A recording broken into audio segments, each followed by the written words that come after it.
क्रांतिदर्शी युग ऋषि वेद मूर्ति तपोनिष्ठ पंडित श्री राम शर्मा आचार्य एवं परम वंदनीय माता भगवती देवी शर्मा द्वारा भाष्यकृत 108 प्रमुख उपनिषदों के ज्ञान खंड के अंतर्गत आज छांदोग्योपनिषद के एकविंशः, द्वाविंशः, त्रयोविंशः और चतुर्विंशः खंड का स्वाध्याय करेंगे। एकविंशः खंड के प्रथम मंत्र में उपनिषद के ऋषि लिखते हैं, त्रैवेद विद्या हिंकार है। पृथ्वी, अंतरिक्ष और द्योलोक ये तीन लोक प्रस्ताव है। अग्नि, वायु और आदित्य ये उद्गीत है। नक्षत्र, पक्षी और किरणें ये प्रतिहार है। सर्प, गंधर्व और पितृगण ये निधन है। यह साम संपूर्ण जगत में प्रतिष्ठित है। दूसरे मंत्र में उपनिषद के ऋषि लिखते हैं, जो साधक इस साम को संपूर्ण जगत में प्रतिष्ठित जानता है वह सर्वरूप हो जाता है। तीसरे मंत्र में उपनिषद के ऋषि लिखते हैं, इस संबंध में यह श्लोक है, उपर्युक्त साम में 5 प्रकार से 3 त्रिक स्वरूपों का वर्णन है। उनसे श्रेष्ठ उनके अतिरिक्त और कोई साम नहीं है। एकविंश के चौथे व अंतिम मंत्र में उपनिषद के ऋषि लिखते हैं, जो साधक उसे जानता है वह सब कुछ जानता है। उसे सभी दिशाएं अर्थात संपूर्ण प्रकृति बलि अर्थात भोगों का अनुदान देती है। हम ही सब कुछ हैं यह मानकर साधक उपासना करे, यही उसका व्रत है। अब हम सभी द्वाविंशः खंड का स्वाध्याय करेंगे। द्वाविंशः खंड के प्रथम मंत्र में उपनिषद के ऋषि लिखते हैं, साम के वे नदी नामक उद्गान का वर्णन करते हैं। वह पशुओं के लिए हितकारी है। वह अग्नि देवता से संबंधित उद्गान है। प्रजापति का उद्गान स्पष्ट वर्णनीय नहीं है और सोम का उद्गान स्पष्ट वर्णनीय है। वायु देवता का उद्गान मृदु एवं मधुर है। इंद्र देवता का उद्गान मधुर एवं पराक्रम साध्य है। बृहस्पति देवता का उद्गान क्रौंच पक्षी के सदृश है। वरुण देव का उद्गान फूटे कांसे के पात्र सदृश है। ये सभी उद्गान सेवनीय हैं, परंतु वरुण देवता से संबद्ध उद्गान त्याज्य है। दूसरे मंत्र में उपनिषद के ऋषि लिखते हैं, हम देवों के लिए अमरत्व का उपाय करें, पितरों के लिए स्वधा का, मनुष्यों के लिए इष्ट वस्तुओं का, पशुओं के लिए तृण एवं जल का, यजमान के लिए स्वर्गलोक का और अपने लिए अन्न का उपाय करें। इस प्रकार इनका मन से चिंतन करते हुए प्रमाद रहित होकर स्तुति करें। तीसरे मंत्र में उपनिषद के ऋषि लिखते हैं, समस्त स्वर इंद्रदेव की आत्मा है। सभी ऊष्म वर्ण देव प्रजापति की आत्मा है। सभी स्पर्श वर्ण मृत्युदेव की आत्मा है। यदि कोई व्यक्ति ऐसे उद्गाता के स्वर उच्चारण में दोष बताए तो वह उससे कहे कि मैं इंद्रदेव के आश्रय में था, वही आपको इसका उत्तर देंगे।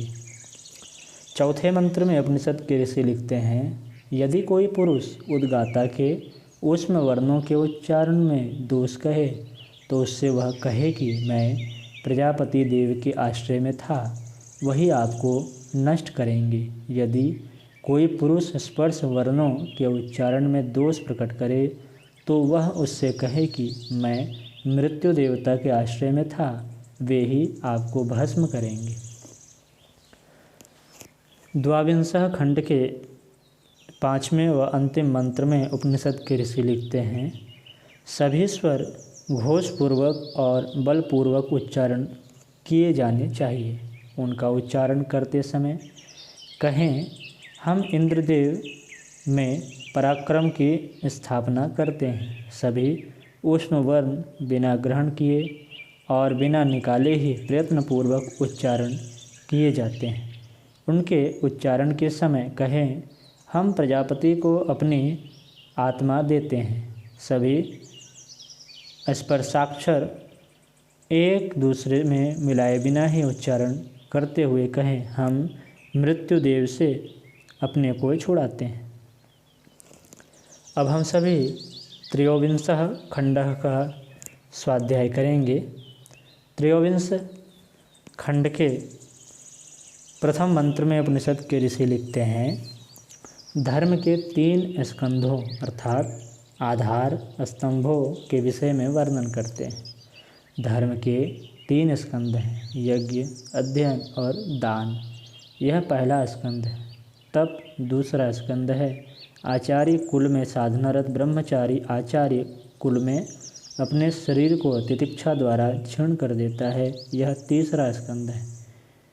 ये सभी पुण्य लोकों के अधिकारी होते हैं और ब्रह्म में स्थित अमृतत्व को प्राप्त करते हैं।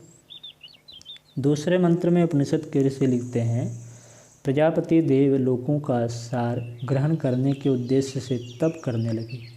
तप के प्रभाव से लोकों से त्रय विद्या अर्थात ऋक्, यजु और साम की उत्पत्ति हुई। पुनः तप के प्रभाव से उस त्रय विद्या से भुः, भुवः एवं स्वः ये अक्षर प्रष्टवित हुए। त्रयोविंशः खंडः के तीसरे व अंतिम मंत्र में उपनिषद के ऋषि लिखते हैं, पुनः तप के प्रभाव से उन्होंने तीनों अक्षरों का सार ओमकार प्राप्त किया। जिस प्रकार शकुओं अर्थात नसों द्वारा सभी पत्ते व्याप्त रहते हैं, उसी प्रकार ओमकार द्वारा संपूर्ण वाणियाँ व्याप्त हैं। ओमकार ही यह संपूर्ण जगत है। ओमकार ही यह संपूर्ण आकाश है। अब हम सभी चतुर्विंशः खंडः का स्वाध्याय करेंगे।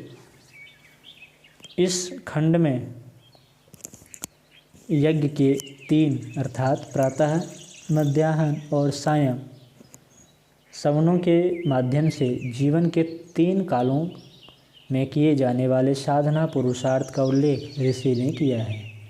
ब्रह्मचर्य आश्रम में अध्ययन आदि पूर्ण होने पर जीवन का प्रारंभ सद्गृहस्थ से किया जाता है। इसलिए प्रथम सवन में गार्ह पत्याग्नि से साधना प्रारंभ की जाती है।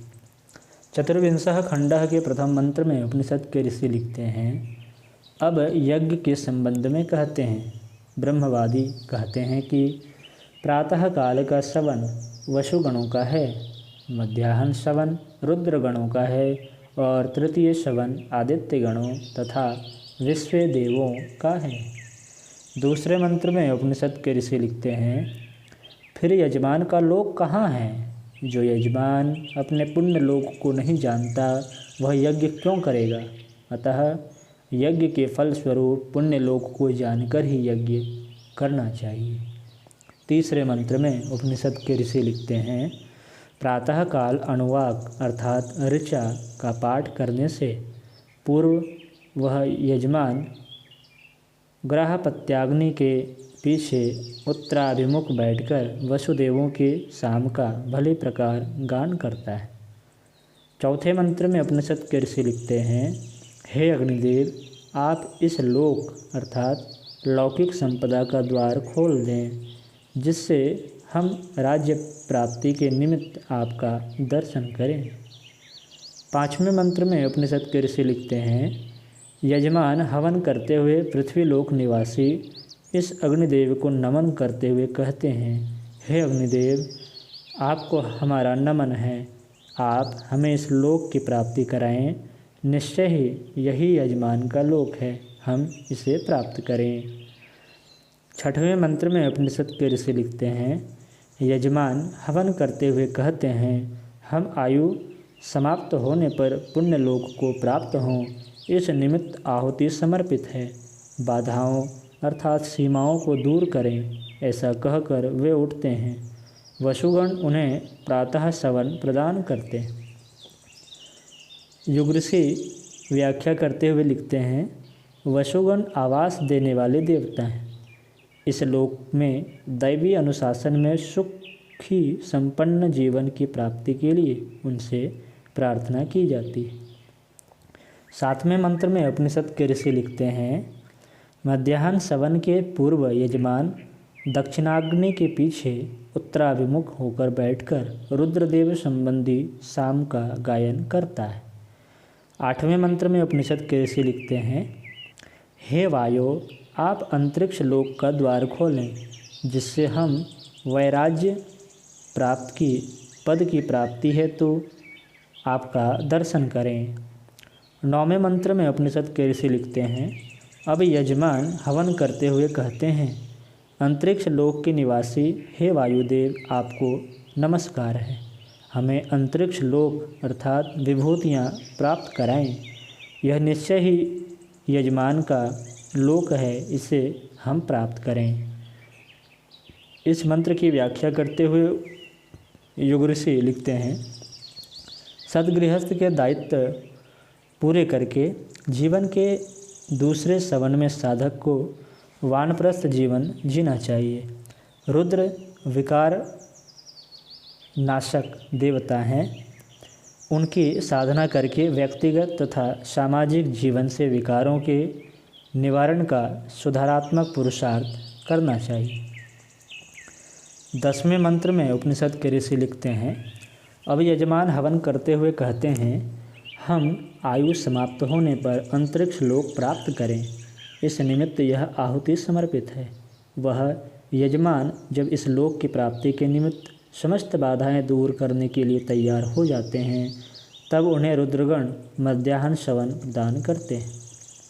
11वें मंत्र में उपनिषद के ऋषि लिखते हैं, तृतीय सवन के पूर्व यजमान आवाहनीय अग्नि के पीछे उत्तराभिमुख हो बैठकर विश्व देवा संबंधी शाम का गायन करते हैं। 12वें मंत्र में उपनिषद के ऋषि लिखते हैं, हे आदित्य देव, आप स्वर्गलोक का द्वार खोल दें जिससे हम स्वराज्य प्राप्ति के निमित्त आपका दर्शन कर सकें।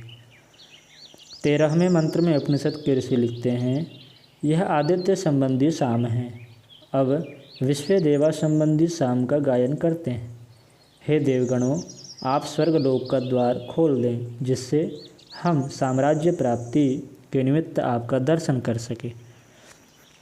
14वें मंत्र में उपनिषद के ऋषि लिखते हैं, तदंतर यजमान यज्ञ करते हुए कहते हैं, स्वर्गलोक निवासी आदित्यगण और विश्व देवा, इस लोक में रहने वाले इस यजमान का नमन करें। इस यजमान को पुण्य लोक की प्राप्ति कराएं। 15वें मंत्र में उपनिषद के ऋषि लिखते हैं, यह निश्चय ही यजमान का लोक है, इसे हम प्राप्त करें। यहाँ यजमान यज्ञ करते हुए कहते हैं, आयु समाप्त होने पर हम स्वर्गलोक प्राप्त करें। इस निमित्त यह आहुति समर्पित है।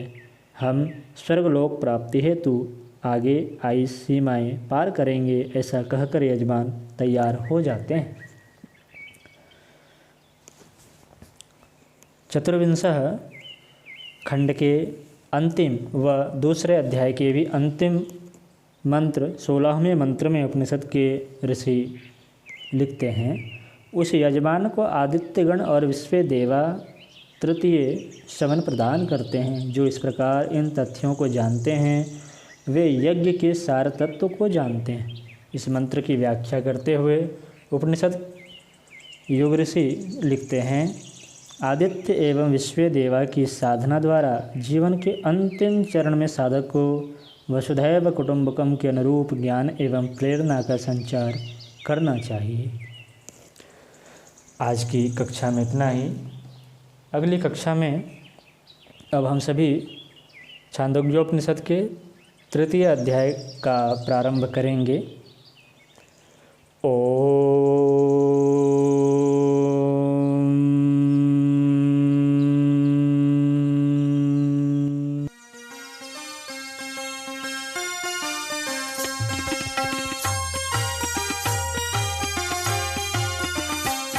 चलो गुरुदेव के सपने सजाने की शपथ ले ली। चलो गुरुदेव के सपने सजाने